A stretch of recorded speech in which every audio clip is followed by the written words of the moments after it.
علی بھائی آج کا پہلا جو سوال ہے وہ بہت ہی کریٹیکل ہے۔ آج سے 2 ہفتے قبل 10 دسمبر 2019 کو ہیومن رائٹس ڈے کے موقع پر ایک تقریب کے دوران اٹک شہر کی فیمیل اسسٹنٹ کمشنر محترمہ جنت حسین صاحبہ نے تقریر کے دوران مسلم اتحاد اور پاکستان میں فرقہ واریت کی مذمت کے دوران احمدی یعنی قادیانیوں کو بھی مسلمان کے طور پر ٹریٹ کرنے کا اشارہ دیا، جس کی ویڈیو بھی یوٹیوب پر موجود ہے۔ اس تقریر کے بعد چند نوجوانوں نے خوب احتجاج کیا کہ ان کی یہ تقریر دین اسلام اور آئین پاکستان کے منافی ہے، اس لیے وہ اعلانیہ توبہ کریں۔ اس پر اسسٹنٹ کمشنر نے بالآخر اپنی کلیریفیکیشن تمام لوگوں کے سامنے دے کر معاملے کو ٹھنڈا کیا۔ کیا قادیانیوں کو فرقہ سمجھنا کفر ہے؟ اگر کفر ہے تو پھر ان کے لیے کون سی اصطلاح استعمال ہونی چاہیے؟ پلیز وضاحت فرما دیں۔ اللہ کا شکر ہے جی، معاملہ ٹھنڈا ہو گیا، ورنہ اس وقت جو ہماری پاکستانی نیشن جس جذباتیت سے گزر رہی ہے نا، وہ ایک جملے کا بھی بینیفٹ آف ڈاؤٹ کسی بھی مسلمان کو دینے کے لیے تیار نہیں ہے۔ اور اس وقت ہمارے بڑوں کو، چاہے وہ پرائم منسٹر ہوں یا چیف جسٹس ہوں، ان لوگوں کو سوچنے کی ضرورت ہے کہ ہم نے اس ملک کو کس طرف دھکیل دیا ہے کہ کسی شخص کی گفتگو کے دوران اگر کہیں پہ سلپ آف ٹنگ ہو جائے، اور وہ بندہ بھی کوئی مذہبی بندہ نہیں ہے، ایک عام دنیا دار بندہ ہے، تو دنیا دار بندہ ظاہر ہے جب دین کے اوپر گفتگو کرے گا تو کہیں نہ کہیں اس سے کچھ چیزیں مس ہینڈل ہوں گی۔ تو جنہوں پنجابی کہتے ہیں نا، لٹھ لے کے وہ مگر پہ جاندے نہیں، ڈنڈا اٹھا کے اس کے پیچھے پڑ جاتے ہیں۔ اور وہ میں نے ویڈیو دیکھی ہے احتجاج کی، آپ یوٹیوب کے اوپر جا کے لکھیں نا اے سی اٹک یا اسسٹنٹ کمشنر اٹک، تو ویڈیو کھل کے سامنے آ جائے گی۔ اور جس طریقے سے نوجوانوں نے احتجاج کیا، اور اللہ کا شکر ہے کہ انہوں نے اس کو قتل کر کے اپنی جنت پکی کروانے کی کوشش نہیں کی۔ باقی یہ اس طرح کی جو تقریریں لوگ کر رہے ہوتے ہیں، ان کو بھی چاہیے کہ پہلے کوئی دین کا علم حاصل کریں۔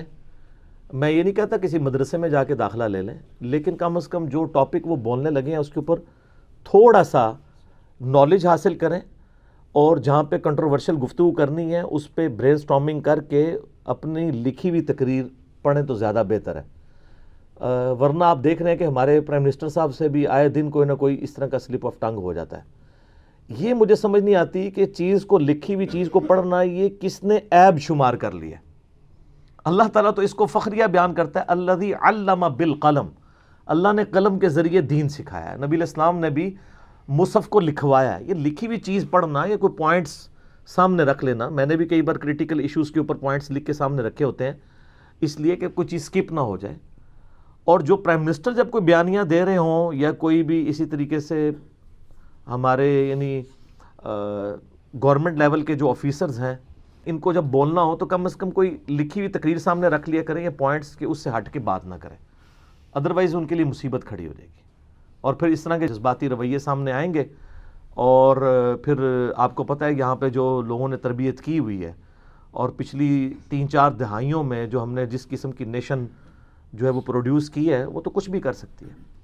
تو اس میں سب سے پہلا میں قصوروار یعنی اس اسسٹنٹ کمشنر جو ہے نا، وہ کیا نام تھا ان کا، جنت حسین صاحبہ، ان سے میں ریکویسٹ کروں گا کہ آئندہ بھی آپ ذرا دین کے اوپر جب گفتگو کریں تو تھوڑا سا نالج حاصل کریں کہ آپ کس قسم کی گفتگو کرنے جا رہی ہیں، اور اس گفتگو کے دوران اس کی ظاہر تعویل ممکن نہیں تھی۔ ان کو چاہیے تھا کہ وہ اگر ہیومن رائٹس کا جو ڈے ہے 10 دسمبر، اس کے اوپر انہیں گفتگو کرنی ہے، تو وہ مسلمان جو اسکول آف تھاٹس ہیں ان کے دوران قادیانیوں کا ذکر نہ کرتے، کیونکہ ظاہر ہے اب یہ کوئی مسئلہ مذہبی نہیں ہے۔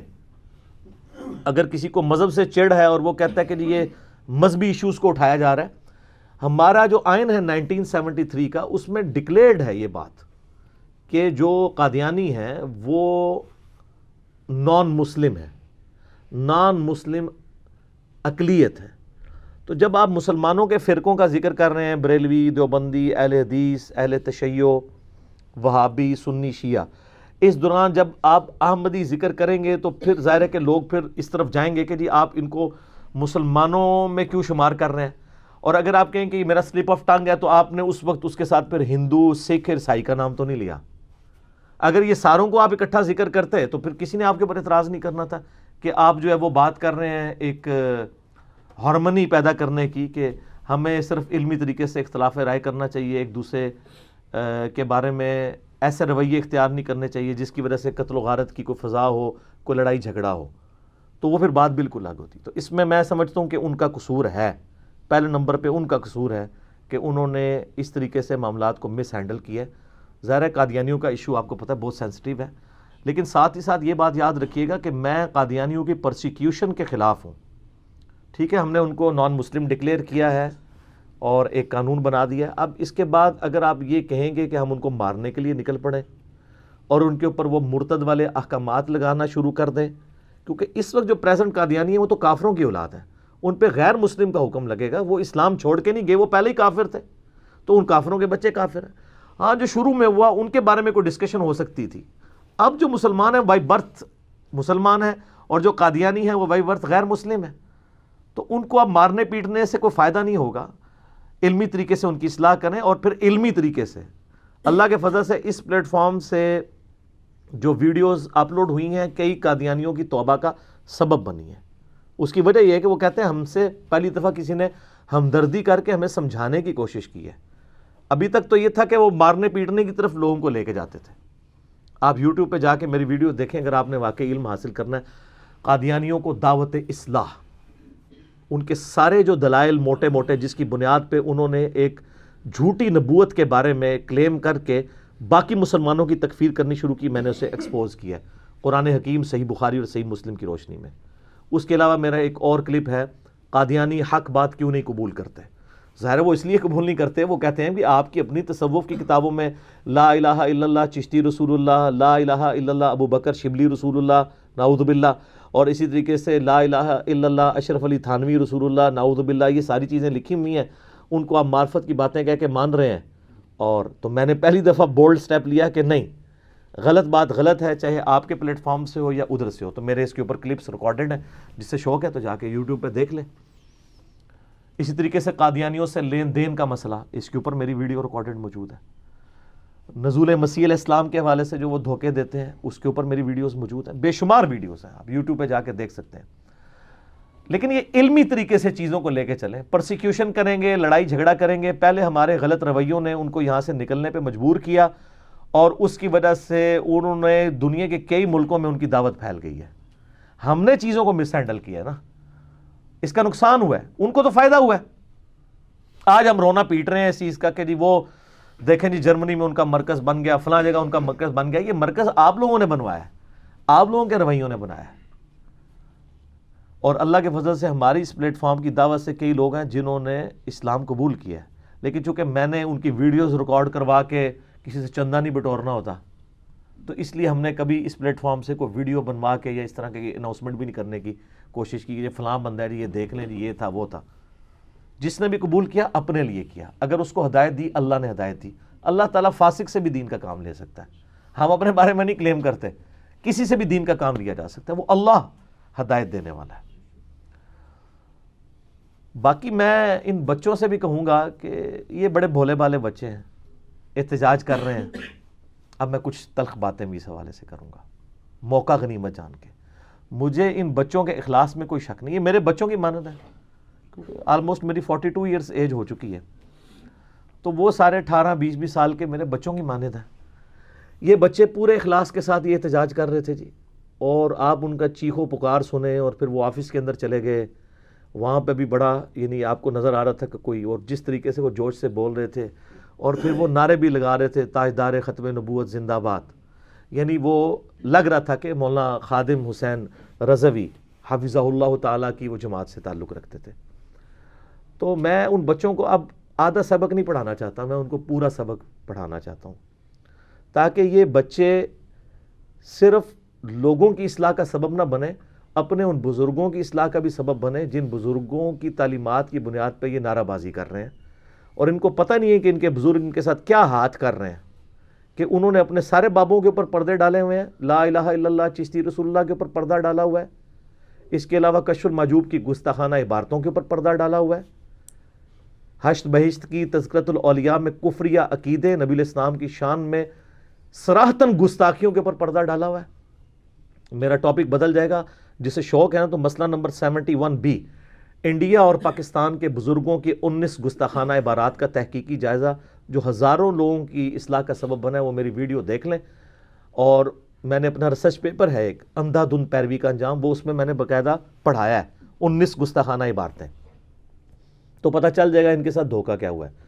تو یہ جو نعرے مار رہے ہیں، میں ان کو یہ بتانا چاہ رہا ہوں کہ آپ کو انہوں نے آدھا دین بتایا ہے، لوگوں کے اوپر چڑھنا سکھایا ہے، اپنے یہ قریب بھی نہیں لگنے دیتے. تو اگر آپ واقعی ایمان والے ہیں تو اپنے بزرگوں کے خلاف بھی احتجاج کریں جنہوں نے ان کتابوں میں گستاخیاں لکھی.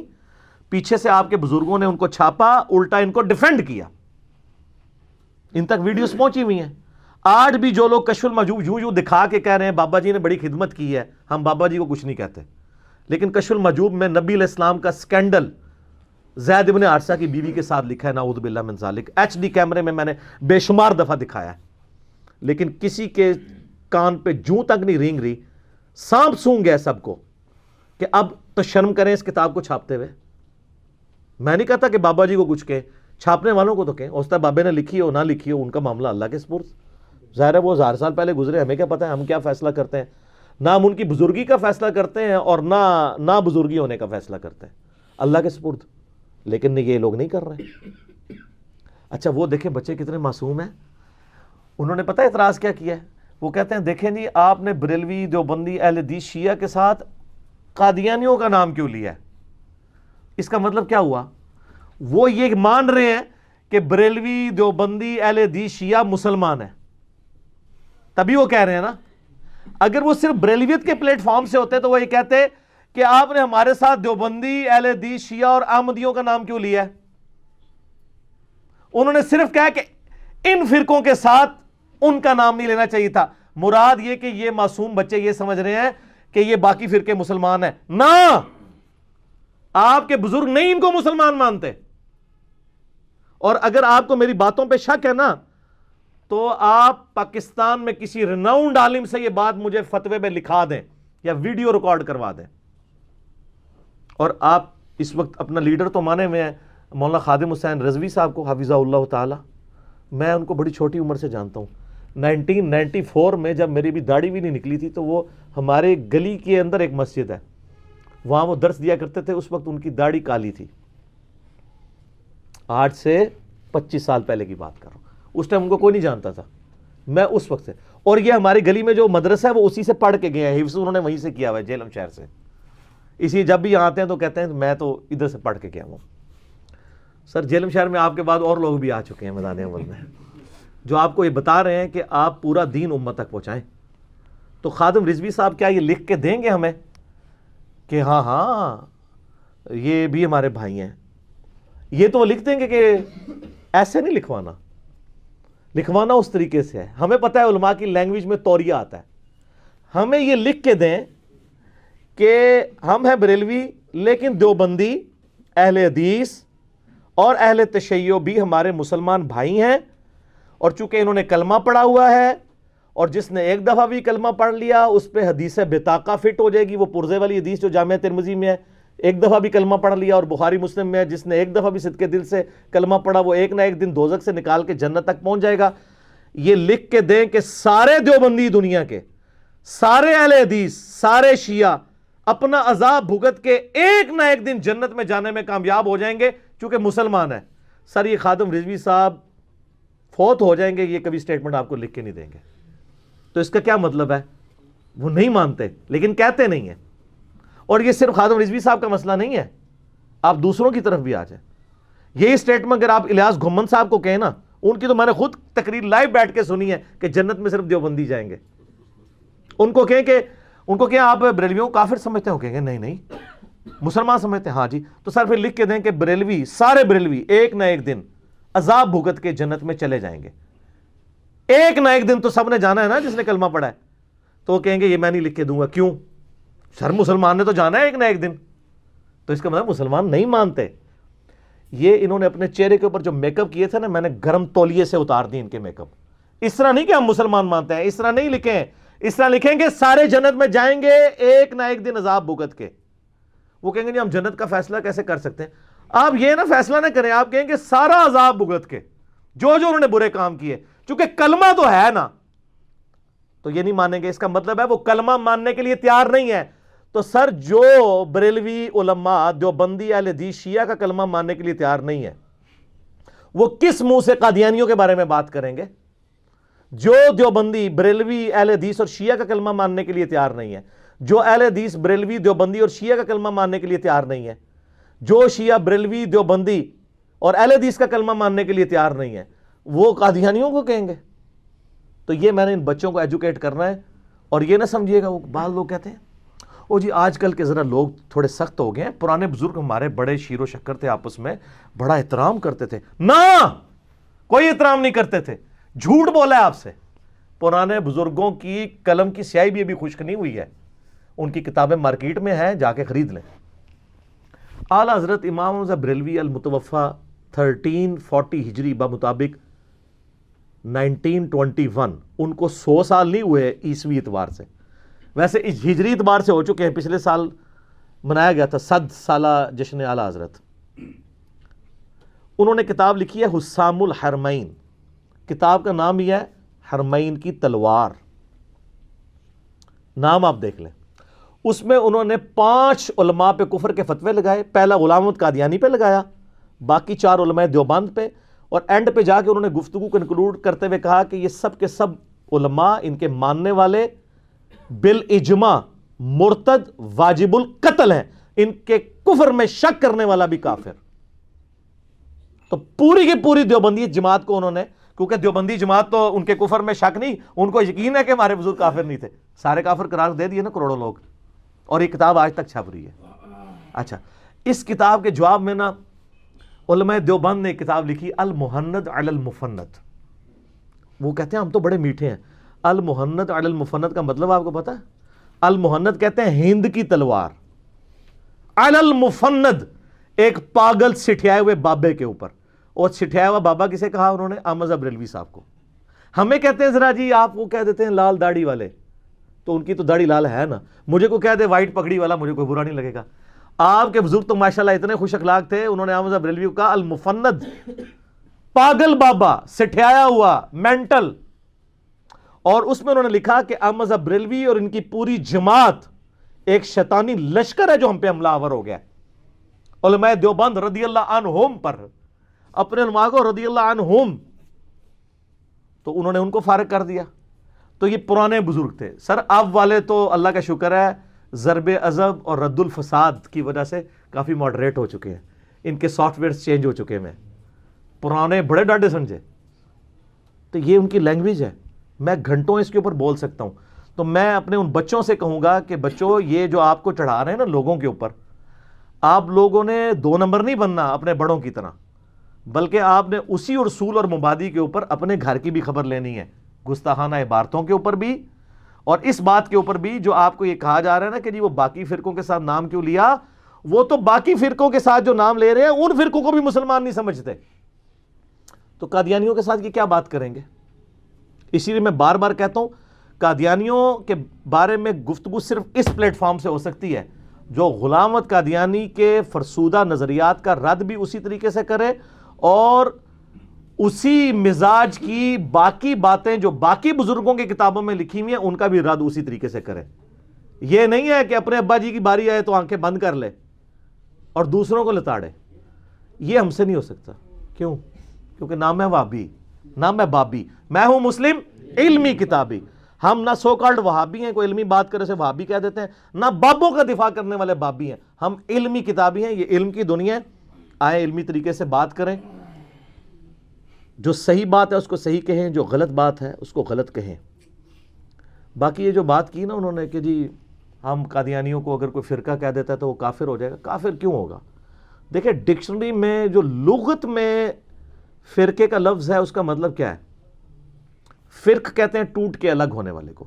یہ پتا بھی جب ٹوٹ کے الگ ہوتا ہے درخت سے, یہ فرق کہلاتا ہے. تو قادیانی کیا کرسچن سے ٹوٹ کے الگ ہوئے ہیں؟ جیوز سے ٹوٹ کے الگ ہوئے ہیں؟ ہندوؤں سے ٹوٹ کے الگ ہوئے ہیں یا مسلمانوں سے؟ ظاہر ہے پہلے تو آپ کو پتا ہے المحند علی المفند میں خود علماء دیوبند نے مانا ہے کہ ہم نے غلام احمد قادیانی کی تکفیر اس لیے نہیں کی کہ اس کی اسلام کے لیے بڑی خدمات تھیں. بعد میں ہمیں پتا چلا جب اعلیٰ حضرت نے اس پہ فتویٰ لگایا نا حسام الحرمین میں, اس کے جواب میں انہوں نے فتویٰ لگایا. پہلے علماء دیوبند نے غلام احمد قادیانی کے اوپر فتویٰ نہیں لگایا ہوا تھا. یہ المحند میں لکھا ہوا ہے, پڑھ لیجئے گا خرید کے. اچھا, وہ کہتے ہیں کہ ہم ذرا سوچ سمجھ کے چل رہے تھے اس لیے ہم نے فتویٰ نہیں لگایا.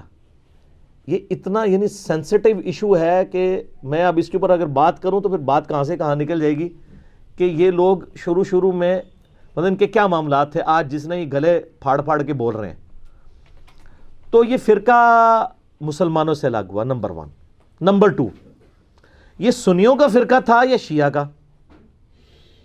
سنیوں کا. غلام احمد قادیانی خود حنفی تھا، اس کے استاد دیوبند اور اہل حدیثوں کے بزرگ ہیں. سنیوں کا ایک ٹوٹ کے فرق الگ ہوا. لیکن آج کی ڈیٹ میں ڈکشنری کے اعتبار سے تو ہم انہیں فرقہ بول سکتے ہیں، لیکن اصطلاحاً فرقہ نہیں بولیں گے، اس لیے کہ وہ نان مسلم اقلیت 1973 کے آئین میں ڈکلیئر ہو چکے ہیں. اگر کوئی فرقہ لغت کے معنوں میں بول بھی دیتا ہے تو اس کے اوپر کوئی کفر اسلام کا مسئلہ نہیں بن جائے گا. اپروپریٹ ورڈ یہی بولا جا سکتا ہے، مذہب تو بول ہی نہیں سکتے آپ. بعض کہتے ہیں نہیں قادیانی مذہب کے. او اللہ کے بندو، آپ کو مذہب کا پتہ ہی نہیں مطلب کیا ہوتا ہے. مذہب کہتے ہیں روش کو. مذہب کون سی روش؟ اہل سنت میں آپ کو پتہ ہے 5 مذاہب ہیں، حنفی، شافعی، مالکی، حنبلی اور اہل حدیث. آپ جا کے پوچھ لیں. یہ وہ کہتے ہیں آپ کا مذہب کون سا ہے؟ مذہب حنفی. وہ کہتے ہیں اسلام تو دین ہے، مذہب ہمارا حنفیت ہے، شافعیت ہے، حنبلیت ہے. تو پھر آپ قادیانیت کو پھر مذہب کہہ سکتے ہیں؟ نہیں. اچھا، دوسری ٹرم بولی جاتی ہے مسلک. مسلک کہتے ہیں راستے کو، جیسے کہ حنفی دیوبندی، حنفی بریلوی، یعنی مذہب کے اندر بھی آگے جو بیچ میں پکڑنی ہے. یا شیعہ کے ہاں جو ہے وہ اثنا عشری، زیدیہ، اس طرح. تو یہ بھی نہیں بول سکتے. ایک اور ٹرم ہے فقہ، ٹرو انڈرسٹینڈنگ. فقہ حنفی، شافعی، مالکی، وہ بھی نہیں آپ بول سکتے. تو پھر آپ اپروپریٹ ورڈ کون سا بولیں گے؟ فرقہ، وہ بھی لغت کے معنوں میں کہ وہ ٹوٹ کے الگ ہوئے ہیں. لیکن اس پہ آپ اہل سنت کو آپ بلیم نہیں کر سکتے، کیونکہ اہل سنت نے اس فرقے کی خود تکفیر کر دی. جس طرح کہ شیعہ نے اپنے نصیریہ فرقے کی، جو شام کے اندر پایا جاتا ہے، تکفیر کی ہے کہ وہ حضرت مولا علی رضی اللہ تعالیٰ عنہ علیہ السلام کو خدا کے درجے پہ فائز کرتے ہیں. تو شیعہ نے ان کو خود کافر ڈکلیئر کر دیا.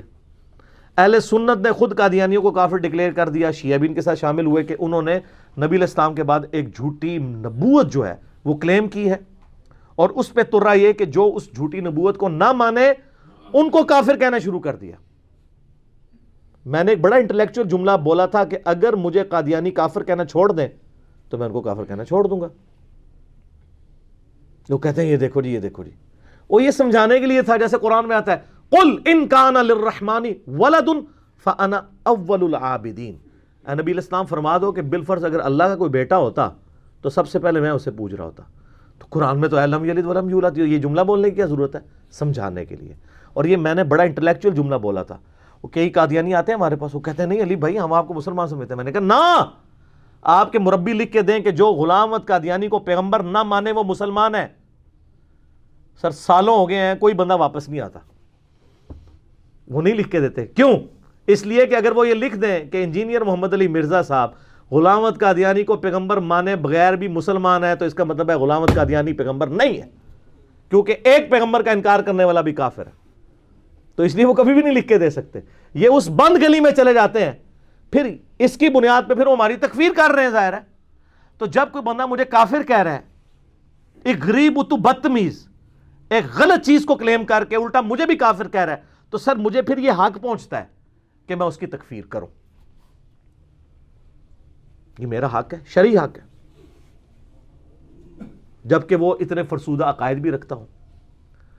اور باقی یہ جو ہمارے آج کل نوجوانوں کو بڑے مناظرے کرنے کے شوق پڑے ہوئے ہیں، ہمیں بھی یہاں پہ لوگ فون کر رہے ہیں کوئی آیت دسو جی، حدیث جی، وہ قادیانی والا مناظرہ ہو رہا ہے. اللہ کے بندو، آپ کو قرآن و حدیث کا کوئی پتہ ہی کچھ نہیں ہے، آپ کو اپنا بیسک نالج نہیں ہے. آپ نے کیا جا کے اور مٹی جا کے الٹا نقصان ہی کر کے آ جائیں گے.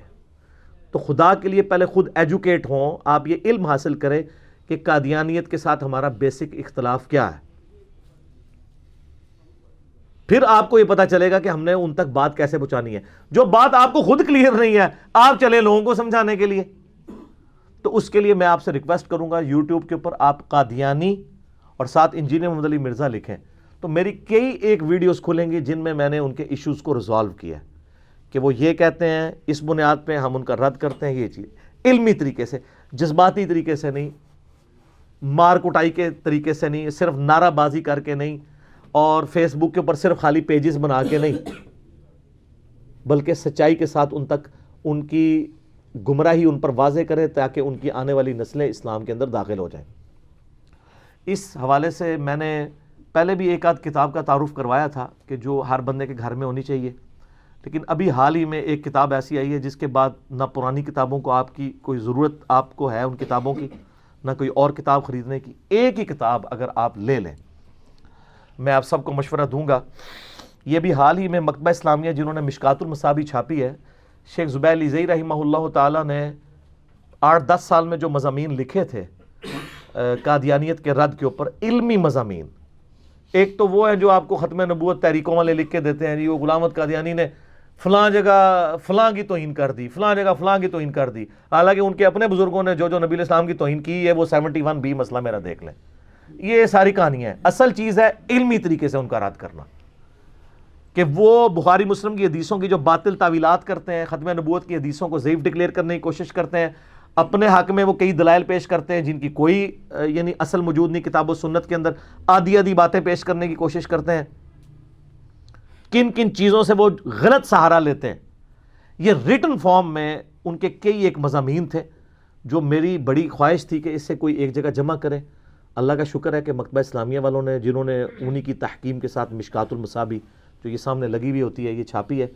اب 2019 میں اسی سال کے اندر آلموسٹ 1-2 مہینے پہلے اکتوبر کے اندر غالباً یہ کتاب چھپ کے آ گئی مارکیٹ کے اندر، مسئلہ ختم نبوت کے نام سے یہ کتاب ہے جی۔ وہ یہ کتاب میرے ٹیبل پہ پڑی ہوئی ہے کیونکہ یہ 3-4 دن پہلے ہی مجھے انہوں نے باقاعدہ گفٹ کے طور پہ بھیجی کہ اس کو آپ دیکھیں، پڑھیں اور اس کی جو افادیت ہے وہ لوگوں کے سامنے لے کے آئیں، جو ان کے آنر ہیں سرور عاصم صاحب۔ تو یہ کتاب میں نے دیکھی ہے، بہت زبردست کام کیا ہے، اور اس کی آپ سب سے بڑی خوبی یہ دیکھیں کہ وہ جو سکیٹرڈ مضامین تھے نا 250 پیجز پہ ایک جگہ جمع کر دیے ہیں۔ مثلا اس میں ایک ٹاپک ہے ختم نبوت پر 40 دلائل، اور دلائل یعنی گلا پھاڑ کے نہیں، قرآن حکیم کی آیات، احادیث، ان کے انٹرنیشنل نمبر، پوری حدیثیں، پوری ڈیٹیل کے ساتھ، بڑا ڈیٹیل مضمون 30 صفحوں کا یہ۔ اس کے بعد ختم نبوت کی احادیث صحیحہ پر قادیانیوں کے حملے اور ان کا جواب جو ہے نعرہ مار کے نہیں، علمی طریقے سے کہ آپ نے کہاں کہاں 2 نمبری کی ہے، لوگوں کو غلط بات بتائی ہے۔ یہ بھی ایک ٹاپک ہے، یہ آلموسٹ 25 صفحوں پہ پھیلا ہوا ہے۔ ایک اور ہے ٹاپک قادیانیوں کی مستدل مردود روایات اور ان کا رد، یعنی جن روایتوں سے انہوں نے استدلال کیا ہے وہ کھینچ کھانچ کے کچھ نہ کچھ کرنے کی، وہ قرآن پاک کی آیات سے بھی کوشش کرتے ہیں، تو ان چیزوں کو ڈسکس کیا انہوں نے اور جواب دیے۔ اس طریقے سے ایک ٹاپک ہے نزول مسیح حق ہے، آلموسٹ اس کے اوپر 50 صفحوں کا ان کا مضمون ہے، حضرت عیسیٰ علیہ السلام کے دنیا میں دوبارہ آنے سے حوالے سے بخاری مسلم میں جو احادیث ہیں، قرآن حکیم کی آیات جو سپورٹیو ہیں، وہ ساری ایک انٹلیکچوئل ترتیب سے انہوں نے جمع کی ہیں۔ اس طرح ایک ٹاپک ہے ظہور امام مہدی، یہ آلموسٹ 6 صفحوں کے اوپر پھیلا ہوا، 12 کے قریب احادیث امام مہدی کے اوپر ہے، کیونکہ بعض کا یہ مہدی بھی اسے کلیم کر رہے ہوتے ہیں نا۔ اسی طریقے سے ایک اور ٹاپک ہے 25 صفحوں پہ دجال اکبر کا خروج، وہ کہتے ہیں دجال کوئی نہیں تھا، یہ ایک سسٹم ہے دجالی، وہ سسٹم بھی ہے لیکن ایک پرسنالٹی بھی ہے۔ بخاری مسلم میں جتنی دجال سے متعلق احادیث تھیں باقی یہ ساری انہوں نے ایک جگہ جمع کی ہیں۔ اسی طریقے سے مرزا غلام احمد قادیانی دعوی نبوت سے پہلے کون تھا، اس کے 20 جو ہے وہ عقائد غلط، اس قسم کی ساری چیزیں، کافی سارے مضامین ہیں۔ 250 صفحوں کی یہ کتاب ہے، آلموسٹ آپ کو ایسا علم حاصل ہو جائے گا کہ آپ کے سامنے کوئی ان کا مربی بھی، کوئی مفتی بھی، اور ایون آپ کا اپنا مفتی بھی نہیں بیٹھ سکے گا، کیونکہ اس بیچارے کو تو پتہ ہی کچھ نہیں ہے، اس نے کہانیاں ہی پڑھی ہوئی ہیں۔ تو یہ کتاب آپ ضرور خریدیں۔ یہ کتاب مارکیٹ میں اس کی قیمت ہے 540 کوئی آپ کو بہت بھی رحم کھائے گا تو 400 روپے کی دے گا، کیونکہ یہ اچھے پیج پہ چھپی ہوئی ہے، گتا بھی ہے، 250 صفحے ہیں۔ اس کی فوٹو کاپی بھی کروائیں تو صرف فوٹو کاپی جو ہے وہ آلموسٹ 250-300 کی ہوگی، پھر گتا بھی باہر لگا ہوا ہے۔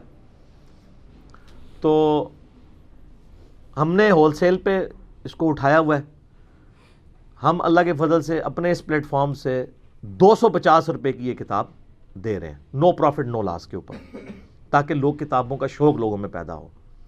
اور اگر کسی نے ویڈیو کی وساطت سے ہم سے منگوانی ہے تو ہم TCS اس کو کروائیں گے 300 روپے میں، کیونکہ آپ کو پتہ ہے TCS کا پھر خرچہ زیادہ ہوتا ہے. عام پوسٹ میں تو یہ 70-80 روپے میں کی جائے گی, ٹی سی ایس کا ذرا زیادہ خرچہ ہوتا ہے. لیکن جو اتنے شوق سے ہماری اکیڈمی میں رابطہ کر رہا ہے, پھر اپنی جیب سے بھی کچھ پیسہ بیچ میں ڈال دیتے ہیں. ورنہ 300 روپے میں آپ ذرا ٹی سی ایس کروا کے بتائیں یہ کتاب. آپ کو پتہ ٹی سی ایس کی چھڑا ٹی سی ایس ہی 270 روپے لے لینا ہے. وہ تو ہم نے ذرا اکاؤنٹ کھلوایا ہے, تھوڑی ان سے بارگیننگ کر کے تو معاملات کو سیٹل کیا ہے, پھر بھی ہمارے اپنی طرف سے لگ جائیں گے. میں ویڈیو کی وساطت سے بتا رہا ہوں, کسی نے یہ کتاب خریدنی ہے, بلکہ سب کو خریدنی چاہیے. ہمارا اس میں کوئی نفع تو ہے نہیں ہے, ہماری جیب سے لگ رہا ہے. اکیڈمی سے آگے خریدے گا 250 روپے کی, اور اگر ٹی سی ایس کے ذریعے منگوانی ہے 300 روپے کی. انشاءاللہ آپ کے گھر میں پہنچ جائے گی یہ کتاب.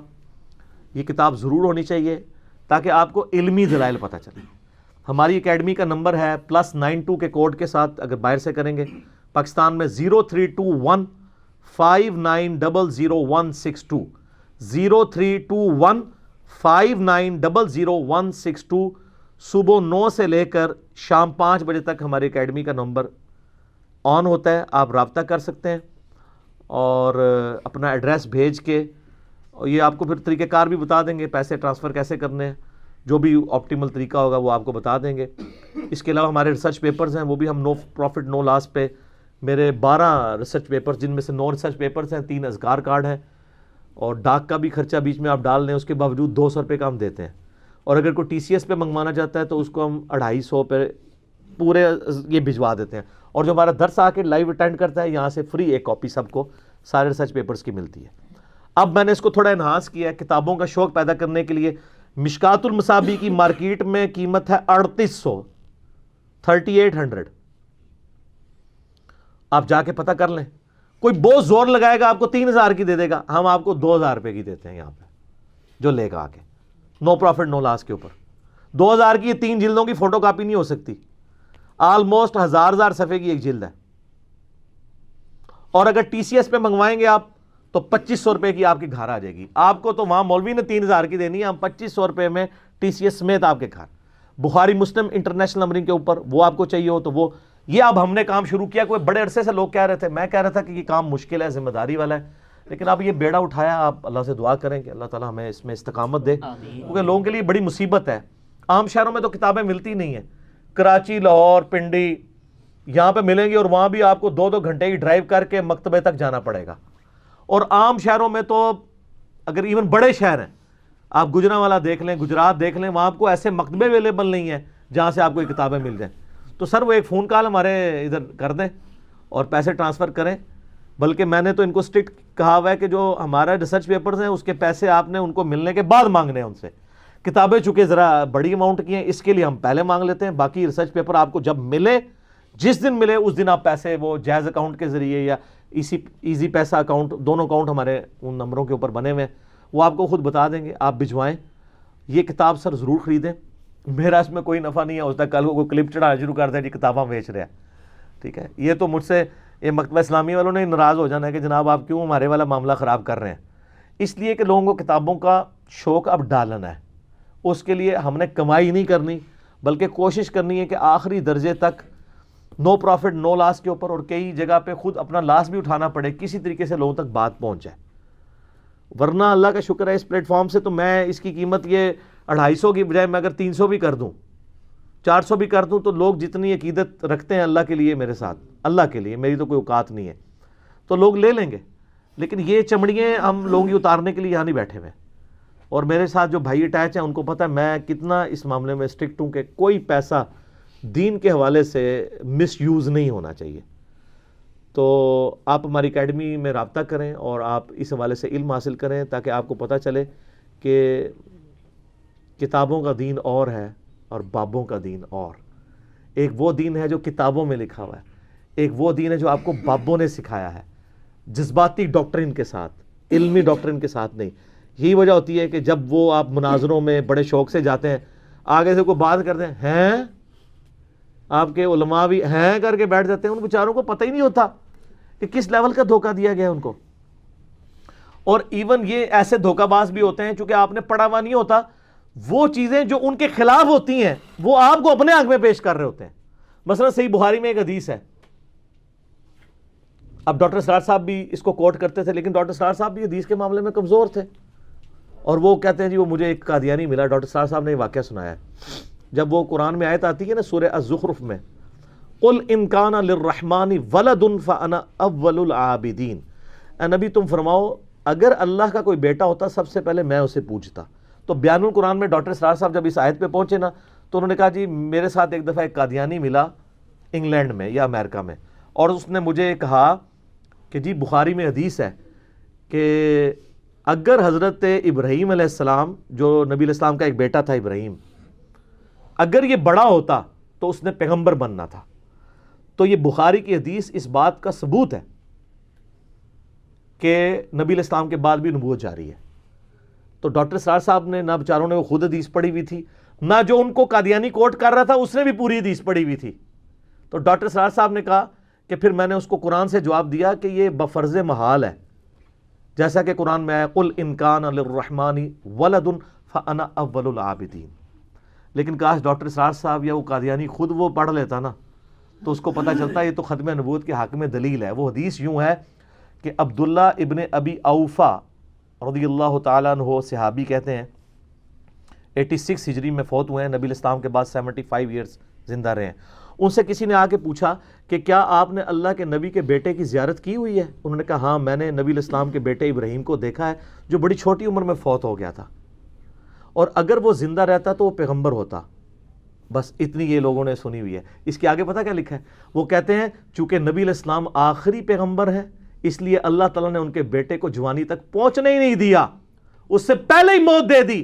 ختم نبوت کی وجہ سے ان کا بچہ بچپن میں فوت ہو گیا، چونکہ اللہ کے نبی کے بعد کوئی نبی نہیں آنا تھا، اس لیے ابراہیم ابن محمد کو اللہ نے بچپن میں موت دے دی۔ تو یہ تو ختم نبوت کے حق میں دلیل تھی۔ تو وہ آدھی وہ بخاری میں لکھا ہے کہ ابراہیم اگر زندہ رہتا تو وہ نبی بنتا۔ آگے بھی تو پڑھو، عبداللہ ابن ابی اوفا کیا کہہ رہے ہیں کہ وہ بچہ فوت ہی اس لیے ہوا ہے کہ چونکہ ختم نبوت ہو چکی ہے تو آپ کا بچہ جوانی کو پہنچے گا نہیں۔ اب آپ کو وہ آیت سمجھ آئے گی، سورہ الاحزاب آیت نمبر 40، ما کان محمد ابا احد من رجالکم ولکن رسول اللہ وخاتم النبیین۔